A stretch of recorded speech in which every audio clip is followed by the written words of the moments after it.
भूकंपाने सध्या म्यानमार हादरले। म्यानमारमध्ये 7.2 रिश्टर स्केलचा भूकंप झालाय। सागिंग शहराजवळ भूकंपाचं केंद्र आहे। भूकंपामुळे अनेक इमारती कोसळल्यात आणि यामध्ये 100हून अधिक नागरिकांचा मृत्यू झाल्याची माहिती आहे। चीन, बँकॉक, थायलंडमध्ये सुद्धा भूकंपाचे धक्के जाणवलेत। भूकंपामुळे बांगलादेशमध्ये सुद्धा मोठं नुकसान झालंय। तर भूकंपामुळे आज म्यानमार हादरून गेलं, कारण म्यानमारमध्ये 7.2 रिश्टर स्केलचा भूकंप झालाय। सागिंग शहराजवळ भूकंपाचं केंद्र आढळलं। भूकंपामुळे अनेक इमारती जमीनदोस्त झाल्यात। यामध्ये 100हून अधिक नागरिकांचा मृत्यू झाला, अनेक लोक जखमी झालेत। चीन, बँकॉक आणि थायलंडमध्ये सुद्धा या भूकंपाचे धक्के जाणवले। भूकंपामुळे नागरिकांमध्ये खळबळ उडाली। काही कळण्याच्या आतच मोठमोठ्या इमारती कोसळल्यात। यामध्ये अनेक जण मृत्युमुखी पडले तर अनेक जण जखमी सुद्धा झालेले आहेत। दरम्यान बांगलादेशमध्ये सुद्धा भूकंपामुळे मोठं नुकसान झाल्याची माहिती समोर येते।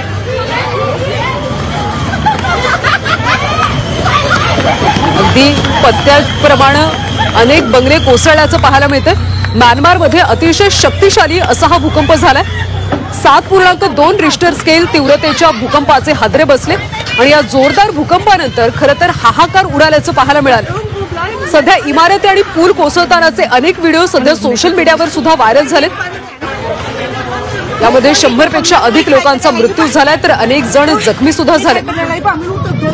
सागिंग शहराजवळ या भूकंपाचं केंद्र आढळलं। चीन, बँकॉक आणि थायलंडमध्ये भूकंपाचे धक्के बसले। भूकंपामुळे बांगलादेशमध्ये सुद्धा मोठं नुकसान झालंय। उंच इमारती पत्त्यांच्या बंगल्याप्रमाणे कोसळताना यावेळी पाहायला मिळाल्या आणि मोठं नुकसान झालं। रस्त्यावरून जात असलेल्या अनेकांनी कॅमेऱ्यामध्ये ही सगळी दृश्य कैद केलेली आहेत। अनेक गगनचुंबी इमारती यामध्ये कोसळलेल्या आहेत। आतापर्यंत 100हून अधिक जणांचा मृत्यू झाल्याची माहिती आता समोर येते।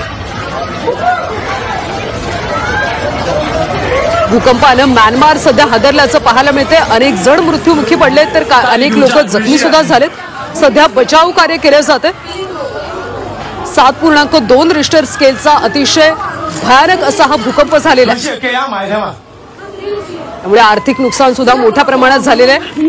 या जोरदार भूकंपानंतर नागरिकांमध्ये खळबळ उडाली, हाहाकार माजल्याचं पाहायला मिळालं। इमारती आणि पूल कोसळतानाचे अनेक व्हिडिओ आता समोर येतात।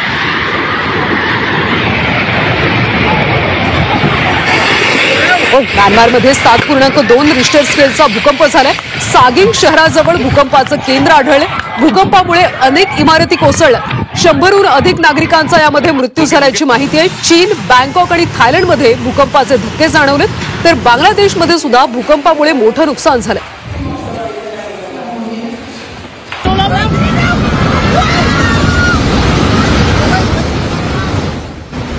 तर थायलंडमधून थेट पवन मिश्रा आपल्यासोबत जोडले गेलेले आहेत। त्यांच्याकडून आपण भूकंपासंदर्भातली माहिती घेऊयात। मिश्राजी, हा भूकंप नेमका कधी झाला आणि यामध्ये आतापर्यंत किती लोक मृत्युमुखी पडलेत? बचाव कार्य कशा पद्धतीने सुरू है? जी नमस्कार, मैं पवन मिश्रा थाईलैंड से ज्वेलरी ट्रेड सेंटर के बिल्कुल सामने खड़ा हूँ। यहाँ पे 1:30 बजे के आसपास बैंकॉक टाइम से भूकंप का 7.2 रिएक्टर से भूकंप का आया। हम सारे लोग बिल्डिंग में ही थे। हमने सब भाग के नीचे आए और यहाँ पे बेसिकली आप देख सकते हैं हमारे आगे इधर सड़क पे ट्रैफिक भी हो रही है। सारे लोग निकलते जा रहे हैं और अभी कुछ एक बिल्डिंगें गिर गई। हमारी भी बिल्डिंग में क्रैक आया हुआ है। तो अभी स्थिति नियंत्रण में है, लेकिन कई जगह पे समस्याएं आई हुई हैं, जो कि गवर्नमेंट पूरी कोशिश में है कि इसको कंट्रोल में किया जाए। लोग पैनिक हैं, लेकिन अभी परिस्थिति कंट्रोल में है। पवन जी, ये भूकंप इंडियन टाइम के अनुसार कब हुआ था और वहां की गवर्नमेंट अब किस प्रकार से बचाव कार्य कर रही है? इंडियन टाइम के हिसाब से ये करीब 12 बजे के आसपास आया था और अभी उसके बाद से सारे बिल्डिंगों को खाली करा दिया गया। बहुत सारी बिल्डिंगों की मैंने शायद आपको शेयर हुई, एक बिल्डिंग पूरी निर्माणाधीन थी, वो पूरी ध्वस्त हो गई और भी कई जगह बीटीएस में पूरे सेट कर रहे थे। हर जगह पे ये बहुत ही बड़े पैमाने पे 7.2 बहुत बड़े रेक्टर स्केल पे आया हुआ था। बट अभी स्थिति नियंत्रण में है। बस ट्रैफिक की सिचुएशन बहुत खराब है बिल्डिंग के बाहर लोग खड़े हैं और धीरे धीरे उनको सेटल किया जा रहा है। पवन मिश्रा जी, बहुत बहुत धन्यवाद, आपने ये सब जानकारी हमें दी आहे। तर भूकंपानं म्यानमार सध्या हादरल्याचं पाहायला मिळतंय। म्यानमारमध्ये 7.2 रिश्टर स्केलचा भूकंप झाला होता आणि यामध्ये 100हून अधिक लोक मृत्युमुखी पडल्याची माहिती सध्या समोर येते।